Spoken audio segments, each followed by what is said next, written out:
Hungry Trilobyte podcast would like to start by acknowledging Soonercon.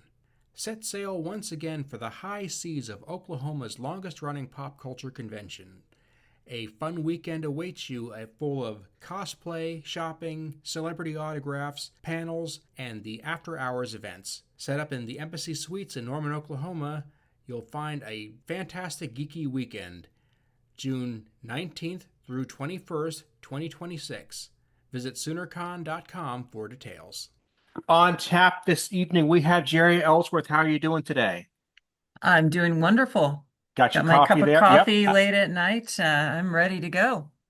Jeri, I have been in retro games for a long time, and my whole since the 90s when I was like in high school, and I always heard these stories about, did you see what Jeri Ellsworth just posted? Did you hear that thing she just said? So you have just been in the background all the time when I'm having such fun getting into technology and gaming.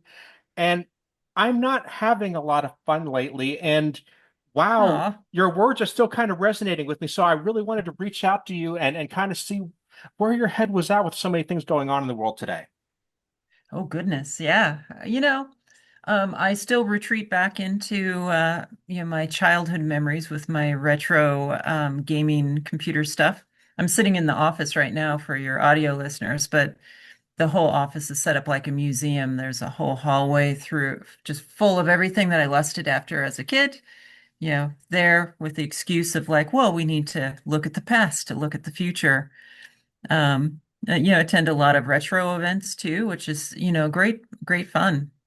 It's funny you were talking about getting into retro stuff in the 90s, like, retro computers from the 80s. It was just old junk in the kind of mid 90s. No one really understood what we're doing. And now it's like, holy cow, everyone wants to get all the older game systems and give them a try. And it's just crazy how expensive and difficult it is to get some of this stuff.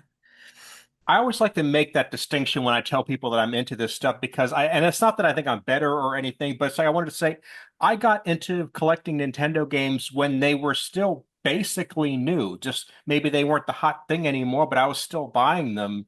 And Hmm. for maybe my listeners who aren't super familiar with your work, you've done a lot of things with like Commodore and Atari and what you do is you have a way of taking something old and making it new again, or taking something new and saying, here's how we can cram it into something I've been doing for ages. And that's very exciting to me.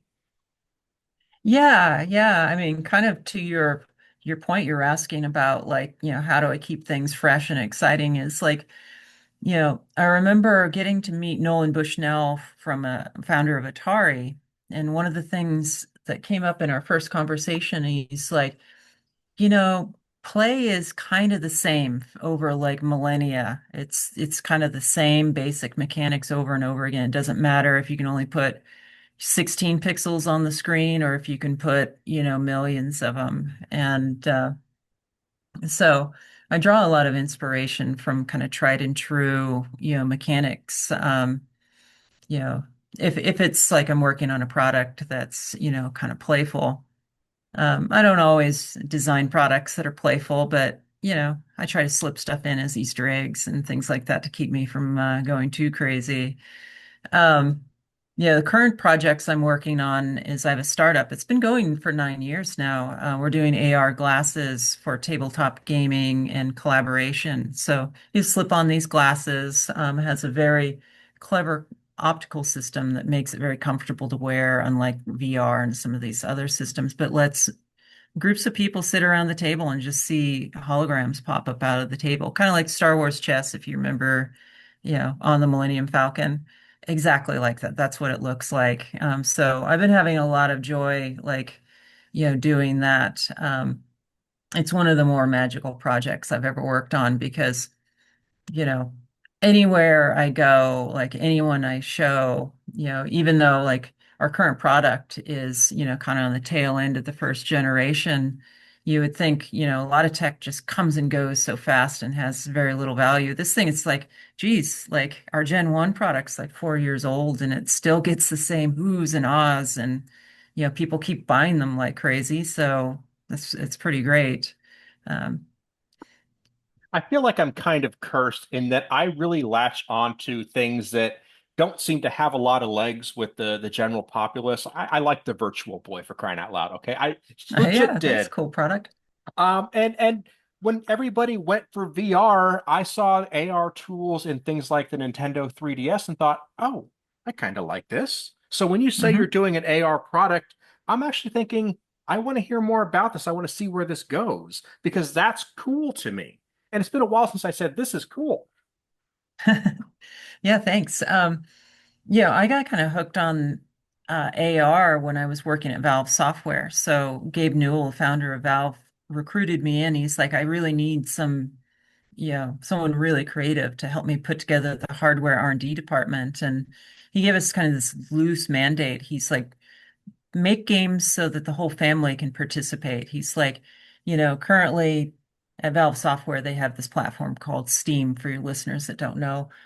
But Steam is how you get most of your PC games. And it's usually, pretty hardcore games, especially back when I joined their company. And, it's not very inclusive to say, like, grandma who likes to play on her Nintendo Wii, right? There's just not much option there. But he had this vision of like, there's got to be like a technology that does that. So, we were given large budgets and a lot of latitude to just go off and research. So we tried all kinds of crazy things like, is it the game controllers? Is it,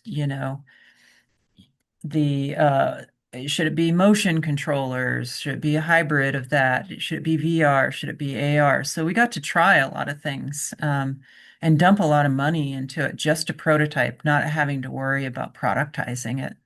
And it became apparent to me to fulfill his like dream of the whole family, you need something like AR. It's like, you know, and it needs input that's super intuitive. So we came up with like these hand controllers that minimal buttons, so it's not off-putting to like, people that don't play, Xbox games and things like that, or keyboard mouse games. And it really, even though like the system we put together was like with all this military gear and like costs hundreds of thousands of dollars, we could see the potential. As soon as you put two or more people together, the simplest games would just suck people in.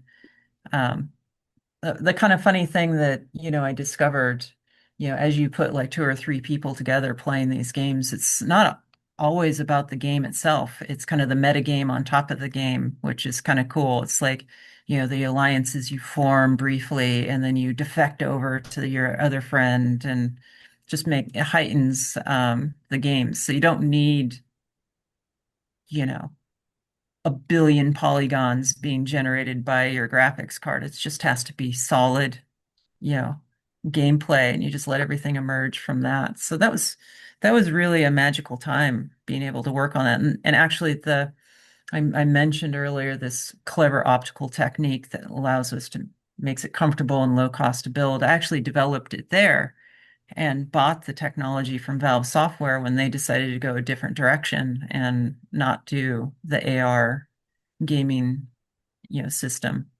So that's the origin of Tilt 5. My company is started back there many, many years ago with that research. Sure. Now, I think of AR and I think of, for example, years ago, there was a Ghostbusters game for the iPhone, which basically you would wave your phone around the room and you could see a ghost flying around in the room that you were occupying and you would try to catch it. Or, Nintendo had a tool where they would actually, you were able to see little blocks from Mario on the desk that you would be sitting in front of. Uh-huh, uh-huh. And is that kind of the direction that Take Five went in when they started making actual games for this? Yeah, I mean, when we started working with third-party developers to bring games, we brought in all different types. So, like traditional board games, like is one direction we went. So, games like Takanoko, but with like, trying to remove some of the friction points out of it and just make it kind of magical with lots of graphics and stuff and animations and you know, making it, guide you through learning the rules. We also got like, kind of strategy games, war strategy games, like, where you would move units around and you could be really strategic. And then kind of playful, like games where almost like Zelda, right? You're just exploring and colorful and, lots of places to run off. So just a wide variety of stuff. And it was kind of interesting when we released our product uh, into the consumer gaming side. I learned some valuable lessons being a tiny startup, trying to do it on $7 million is like gamers are insatiable. So, yeah, you release a game and you say a third of your people like board games and they're delighted for a week or two. And then they're like, what's next? And then you release an RTS or something and a different third are like, excited for a couple of weeks. It's a tricky business trying to bootstrap a whole gaming platform, on the cheap.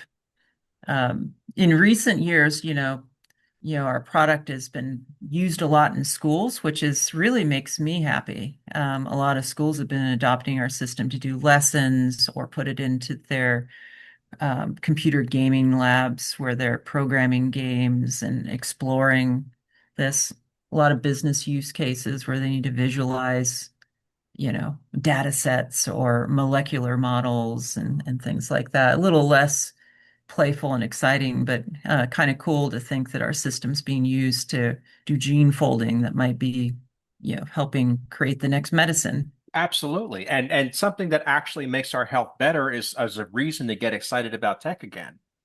Hmm. Whereas we Yeah, you mentioned like, having fun in tech, and that's a lot of times that's by choice. Yeah, I think the industry is makes a lot of choices financially over like maybe what the right thing should be, you know, getting people addicted to endlessly scrolling and and stuff like that. Yeah, you can make a lot of money, but should you? Like that's Mhm. kind of the question you have to ask yourself, whether you're running the company or if you're even an engineer working on it, like because I can, should I? Yeah, there's a lot of projects over the years, various companies. I just decided not to take the job. It's just like, I don't think I should be doing this. And see, you're Um, one of those people that still looks at technology and looks at the internet and says, "This is the world I want to live in," or "This isn't the world I want to live in." You want to make a decision on that. And we hear the word inevitable thrown around a lot lately, almost like as a threat. And hmm. I it we lose sight of the fact that there are people like you in the world. And I think that everybody kind of has to have that mentality. Like, no, we can choose how we want to build this. We just Yeah. have to start knowing what choices we have.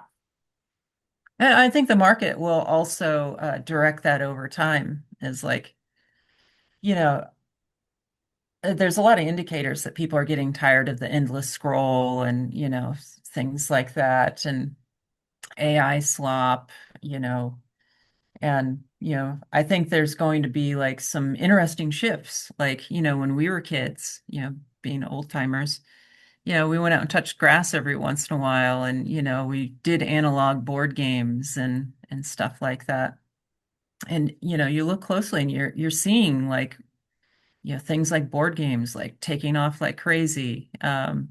Recently, I used to bowl a lot when I was a kid, liked it. And I thought bowling alleys were kind of dead. And I went over to our local bowling alley and holy cow, the place is booming bigger than, when I was a kid. Like, I think, people are going to start searching for alternatives to, you know, this dystopian future that is inevitable, as they Hmm. say. And like you said, the industry makes choices, and without pointing fingers at any specific group, but let's look at game consoles as a whole. It's been to the point now, the past couple of years, where you look at what it costs to buy a system versus what it can do over the last system you bought, and it's harder and harder to say, I want to spend this money to get this effect. Something like what you're doing is a good argument, actually, because Hmm. like this is something you couldn't have done with the hardware you had 3 years ago. And more than that, it's giving you a reason to say, let's get some friends together to do something that's actually we couldn't have done. Or like if you're comparing it to a board game, you're eliminating the friction. You're sitting down with a system that knows how the rules play. It's not going to let Hmm. you Hmm. cheat. It's going to let you stop if you need to, or there's a whole Yeah, bunch of exact. quality of life features that could be added.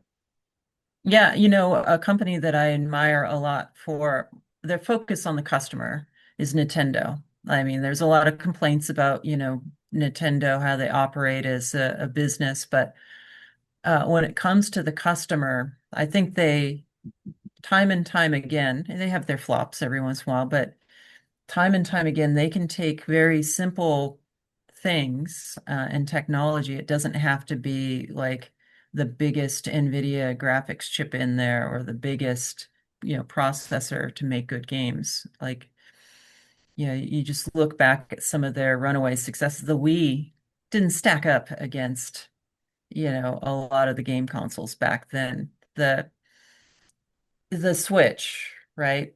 That actually kind of caught me flat-footed.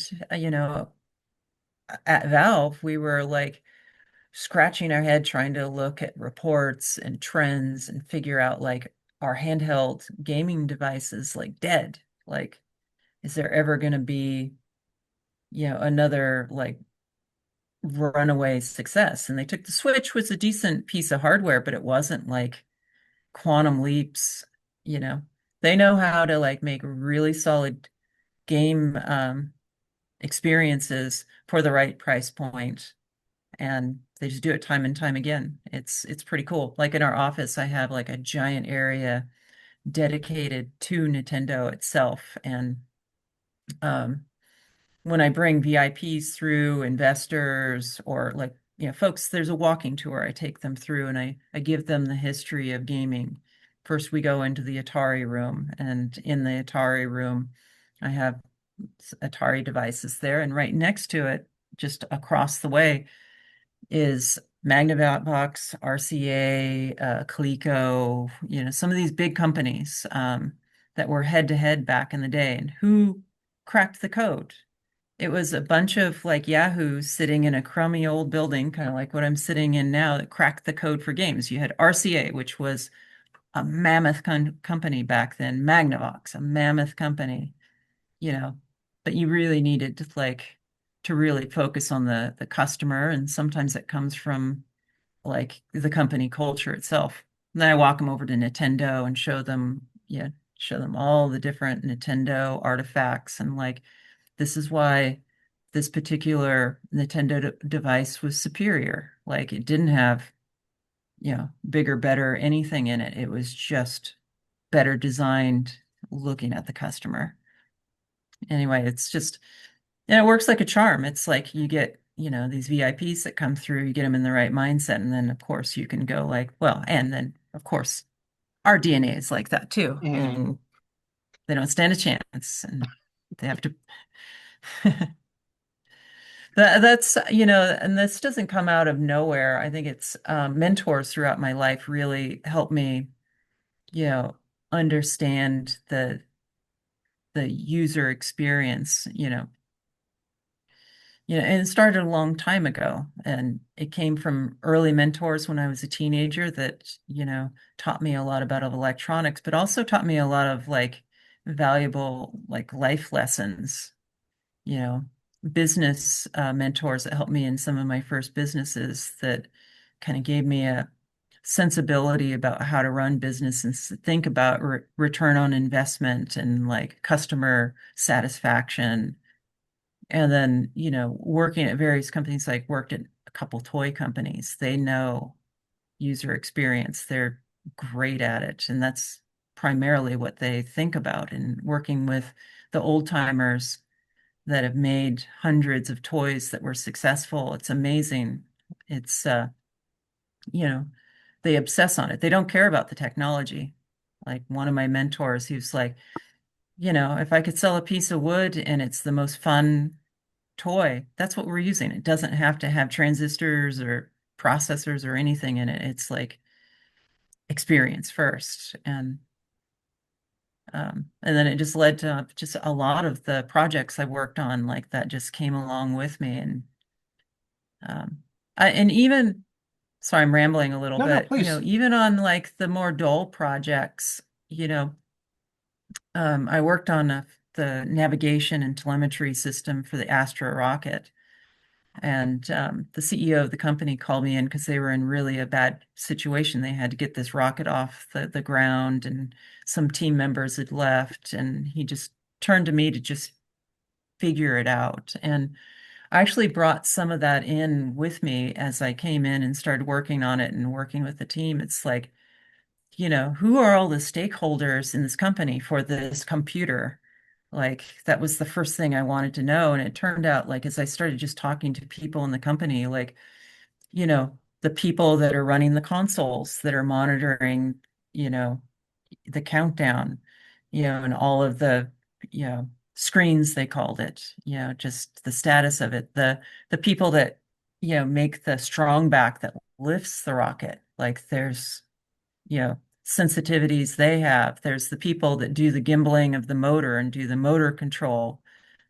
And so just kind of understanding their pain points and like then architecting like, okay, well, first of all, we have to make a bunch of tools like as fast as possible that are, not overly complicated, but just good enough so that the motor guys can gimbal the motors and turn on, the pumps and monitor, pressures. The strong back people have to, you know, be able to like monitor like the connection to the computers and so on. And um, I see a lot of times in engineering, like, engineers kind of like, well, I have one job making a computer, and they don't really kind of look outward and like, who's my consumer of this thing beyond like its base function.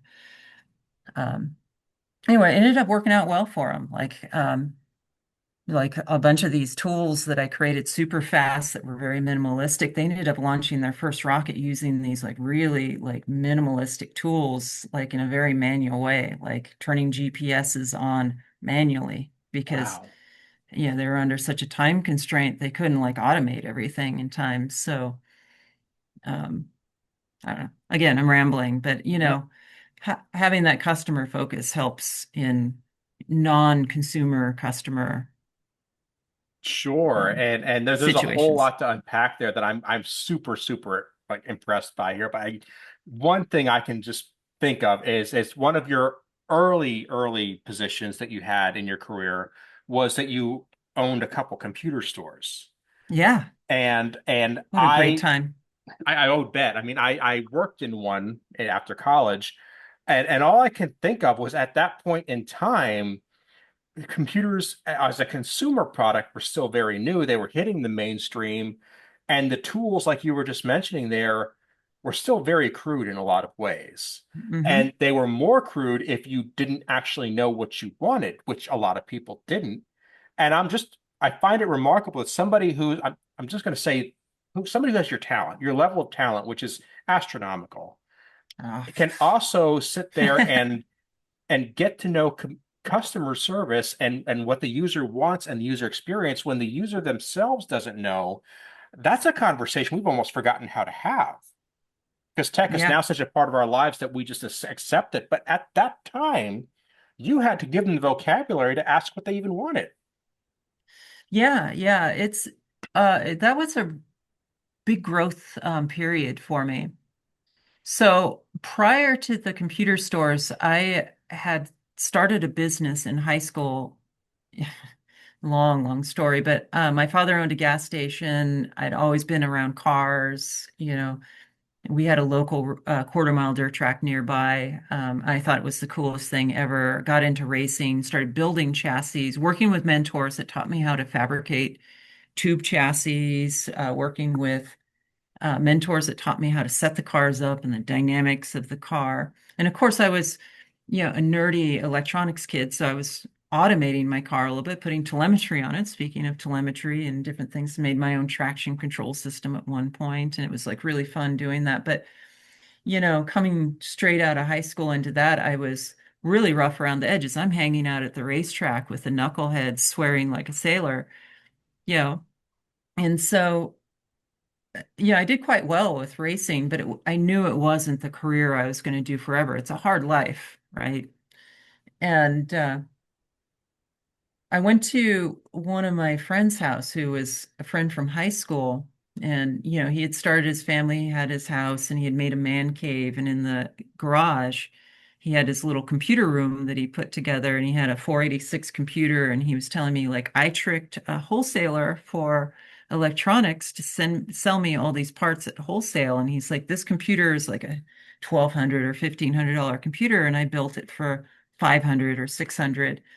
And I already, part of racing and building cars for other people is like you start to pick up like salesmanship and like profit and loss. So I was starting to get the tool chest put together of like what needed to be done for businesses. And when I heard those margins, I was like, what am I doing? Like scarring my hands up welding and d doing that. So we got talking and it's like, let's open a computer store. Completely unprepared for what I was getting into, just where I was maturity wise. So we started this business. I sold off most of my racing stuff to just front this first store that we opened. And of course, I'm gothy kid, in my 20s, swearing in front of customers and stuff like that. And not knowing how to regulate my emotions well with my co-founder, and we're fighting all the time. And he ended up like booting me out of the business, which was just heartbreaking, like because the computer store kind of took off. It was a really good time to do it. It was 1995. Windows 95 had just come out.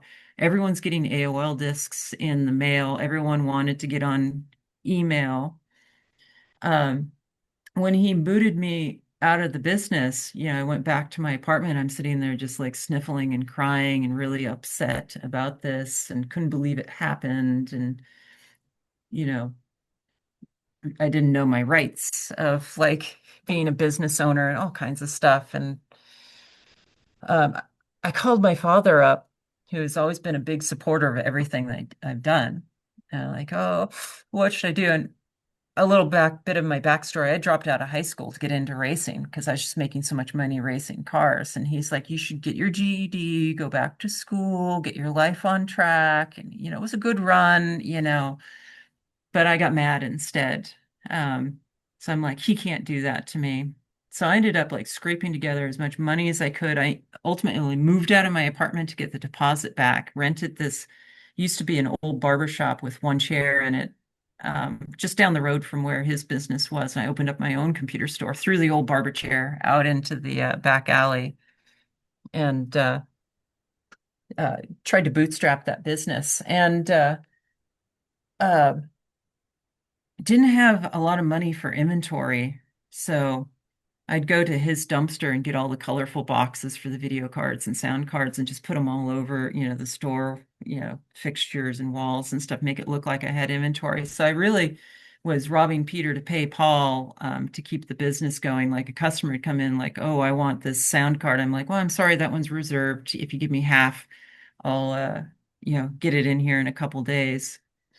A couple things worked out for me. I would never be undersold compared to him because my mission was to just crush him entirely.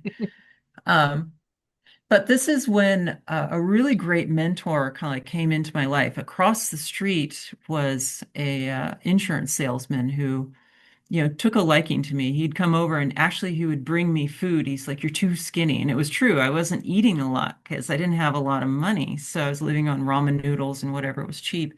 He'd come sit and have lunch with me and he'd be like, you know, uh, maybe you shouldn't swear in front of your customers.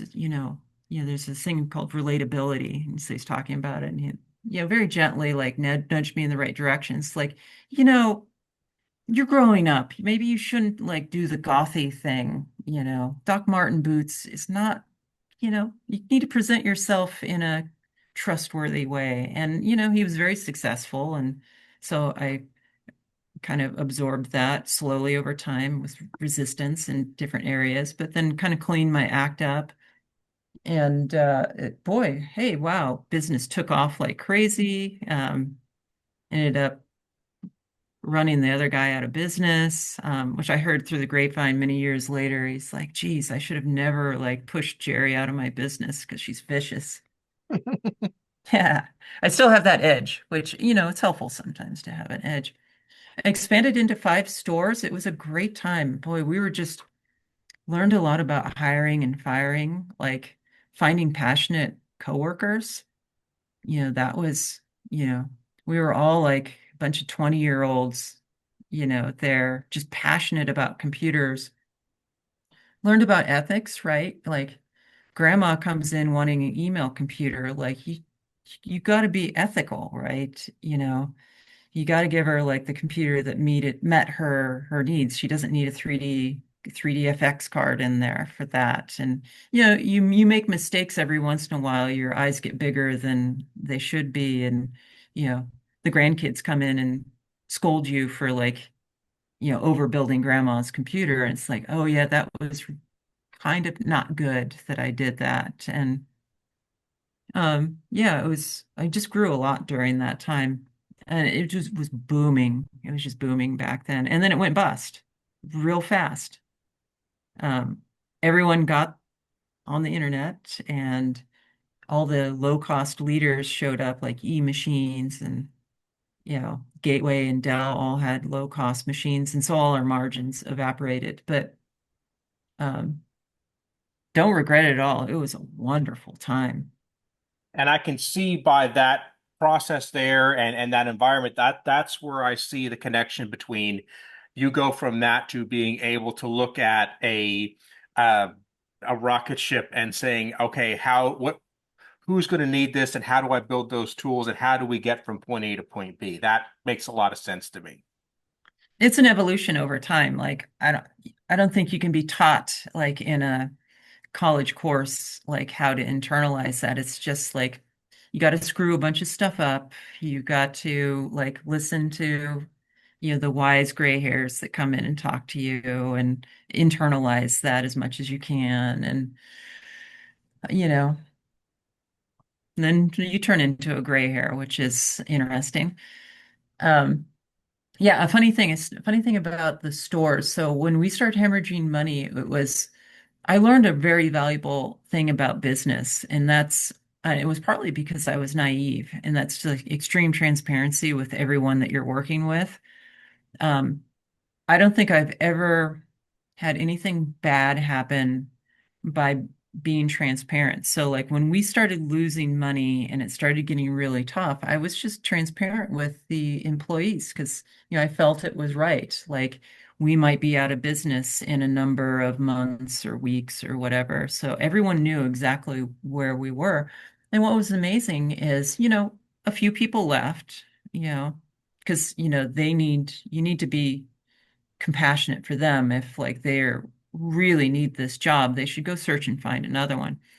But most folks rallied and like, okay, let's try things. So we tried doing cell phones, and that was successful for a while. And we did satellite dish installations and network installs, and it was fun and exciting. And we were all living on the edge trying to figure it out. And in the end, I couldn't figure it out, like how to actually make a pivot in the company to make sense. So I ended up giving the companies the businesses away to the employees. So I'm like, all right, guys, I just don't see a path forward. But if you guys want to keep going, you can have the inventory. Just pay me back if you can figure out a way to make a go of it.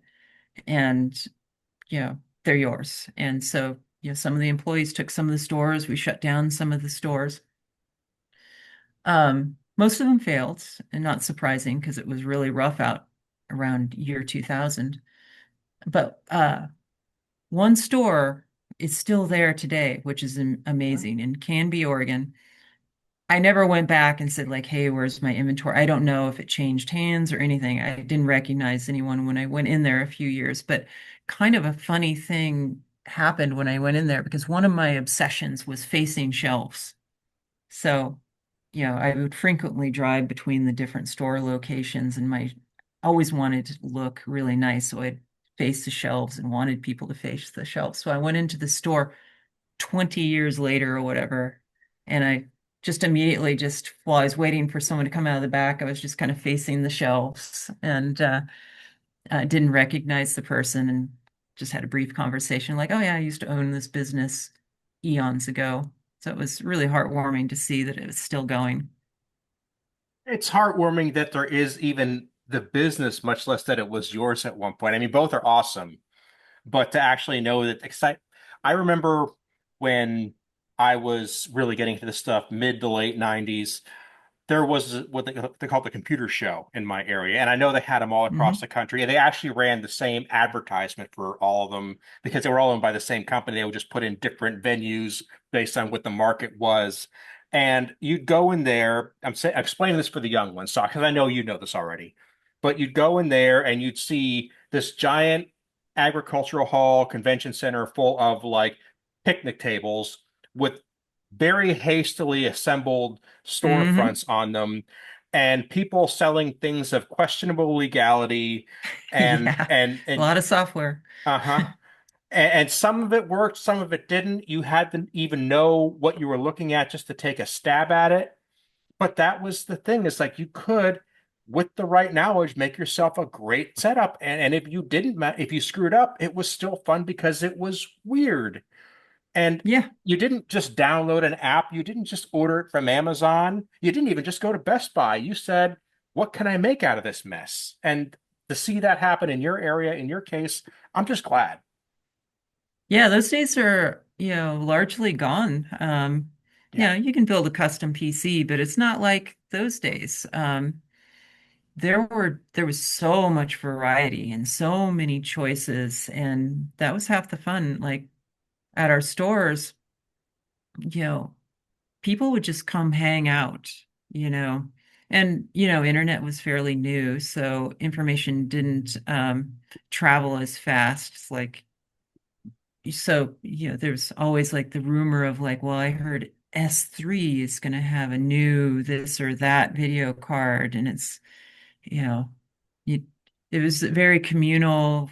You had this community of people that were passionate about it, and the new card or whatever would come in, and like you would have like 20 people in your area. It's like, I want to come in and look at the new 3D FX card or something, and plug it in.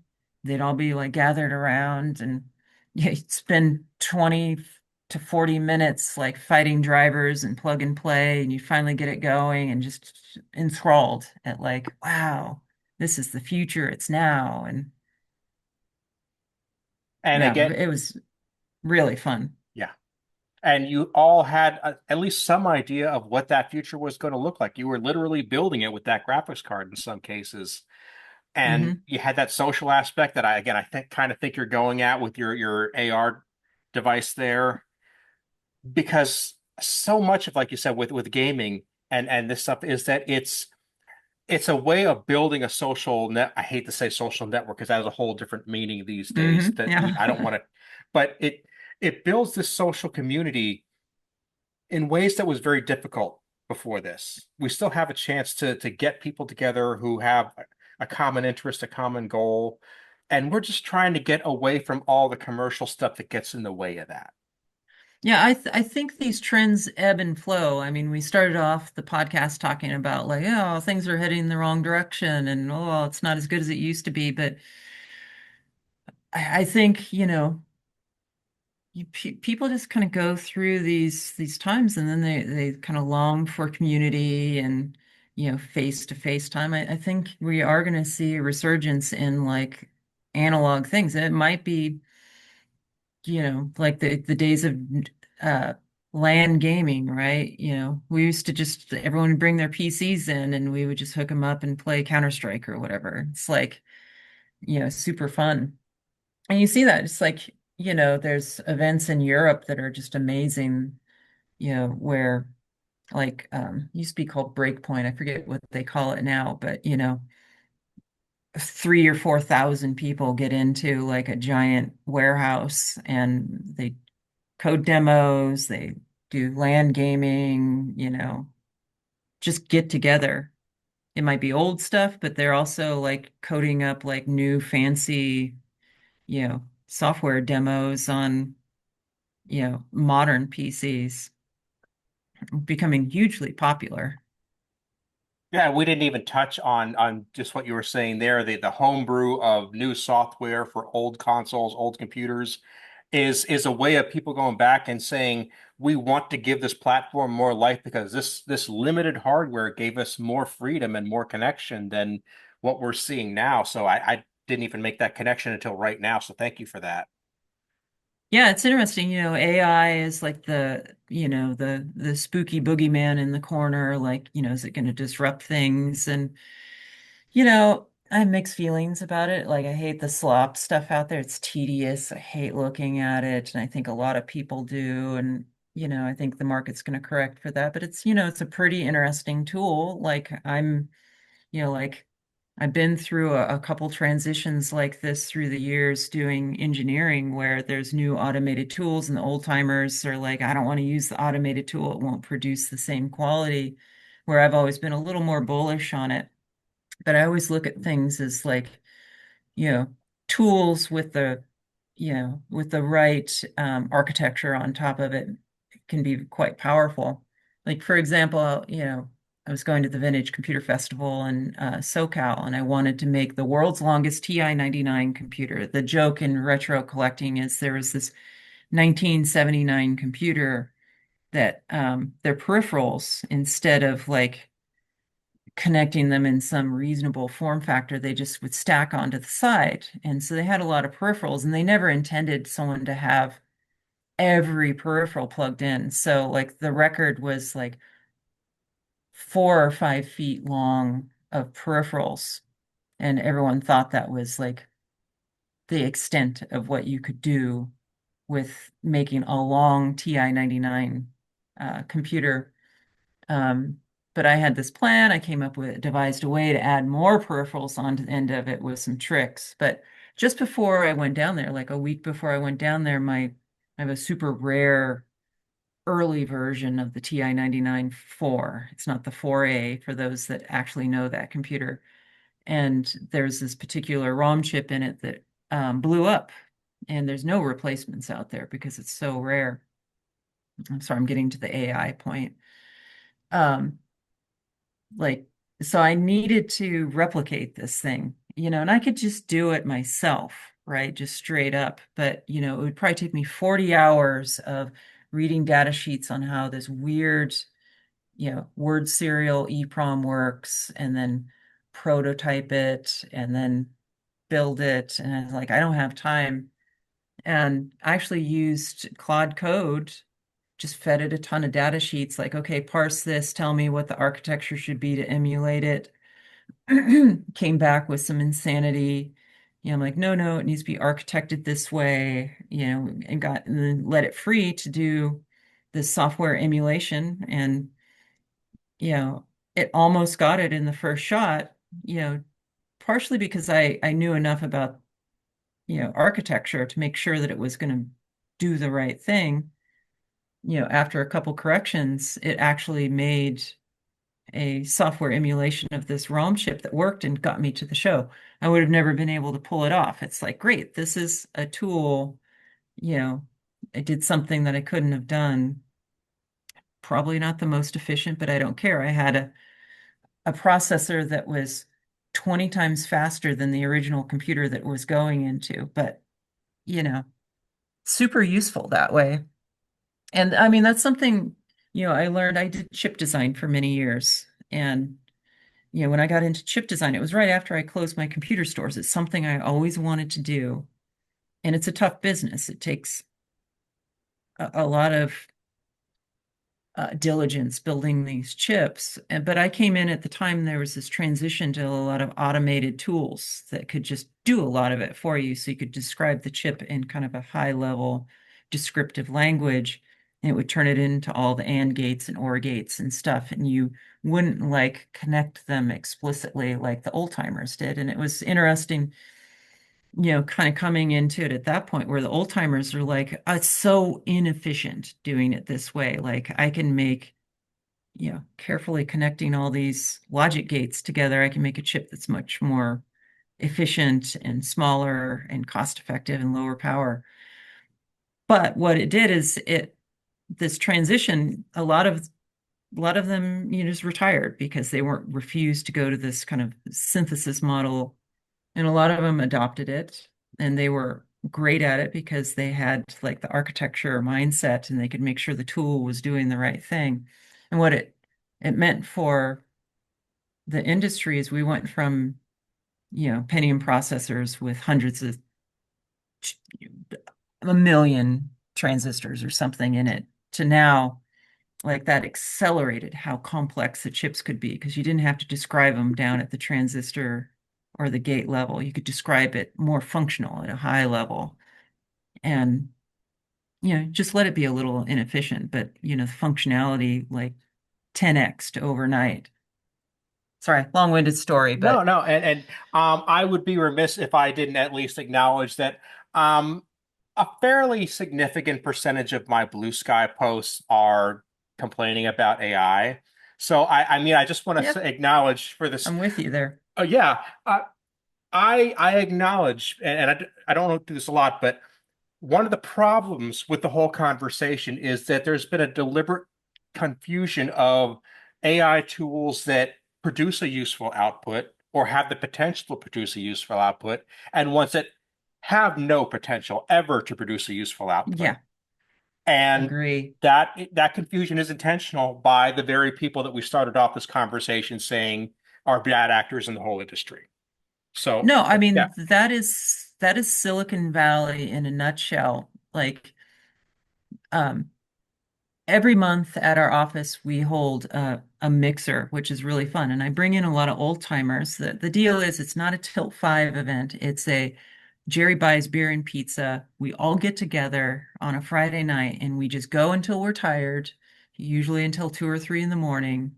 And we just bring in interesting, smart people. They might be bringing in an old retro computer that they're showing off. It might be a new thing they're working on. But you talk to the old timers that are old timer Silicon Valley folks, and they're like, Silicon Valley was never like this. It was never about disrupting entire industries for the sake of disrupting. And you look at um, these businesses out here that their whole mission is to disrupt. And this is a lot of the AI companies are out to just disrupt everything. They now have this tool, which is, quite useful and powerful, and they want to disrupt everything from grandma's cookbook all the way to, being a CEO like me. They want to, just disrupt everything. And usually what happens is like you have things like, Uber and Airbnb that go and just make a mess out of different industries, Redfin and real estate kind of make a mess out of everything. And, just because they're disruptive, and investors reward them like, okay, well, we'll dump gobs of money, just go disrupt, and someday you can flip that switch to where you used to be like the cheap option to get like a cab like service, and now we're going to like, psycho profile each user and decide like if we can charge them through the nose because we have spied on them and figured out, they're heading to a meeting and they have extra income that can be extracted. And it's just like, it's really bad and it's not good for you know, the general public. It really goes against everything I believe in. It's like, that's why I'll probably never have, $1 trillion value company is, I don't think I need to own it all to make to make it as a business owner or make a good product. Well, and here's why I'm on board with your stuff and why I I don't mind if you become a disruptor because when I've seen some things come out, like I've seen, for example, the crypto crew will be out. They say, well, we can figure out a way to modernize art transactions. And it's clear they have no idea why people buy art. They have no Hmm. idea what art is. I know, you know why people play games, why people touch grass, why people go bowling. If you want to make bowling better, I'm on board with that because you know why people do it in the first place. And Hmm. that's what I think I want to lead on here. And maybe we And stop. sometimes you can make it better, right? Yeah. Like sometimes you just have to be like, I'm not going to go disrupt it because like, well, it's the beautiful rose that it is. Like, But I would right? trust you to try. There are people Okay. I wouldn't even trust them. And that's why I say you want these same things. You want to see this community. You want to see you want to see cool things happen from tech, and you've given me a lot to think about as far as what could happen. Hmm. So, Hmm. where can people follow your adventures? Where can they follow your products? Maybe pick up one of these games that you're talking about. Well, if you want to see my radicalized side, you can find me on Blue Sky. I do a lot of complaining about, the world situation and, the unnecessary chaos that we're living under. And that's on Blue Sky, Jeri Ellsworth, Jeri, and then Ellsworth, Ellsworth. More on the professional side, you can find me on LinkedIn, same, just under my name. I have a YouTube channel, which I've been neglecting, where it's kind of like I talked about mentors. Like my YouTube channel is my like kind of give back kind of thing. There's just lots of science and electronics and art and stuff that, when I get motivated, I make a video of like how to make transistors in your garage or, you know, make a synthesizer guitar out of a Commodore 64 or something like that, which is kind of pure art. And then for my company, um, it's tilt, it's just spelled out like tilt, sideways, and then five, spelled out, which is interesting. It's my co-founder and I, we just named the company something that makes us laugh. So it's an inside joke. Um, our thoughts were, well, we're doing AR now. We might be doing network routers in 10 years. So let's just do something so generic that makes us happy, but can be anything. I may have accidentally called it Take Five, and if so, I do apologize on that. I heard that. That's okay. Okay, I'm not that's worried yeah. about it. Well, I appreciate that all the same. Jeri, thank you so much for being here. I would love to have you back anytime. I Oh, really anytime, appreciate this anytime. conversation. I hope I wasn't too rambly. Oh, no, that's the best part of it all. Okay. Have yourself a good Well, it night. was my pleasure. Thank you.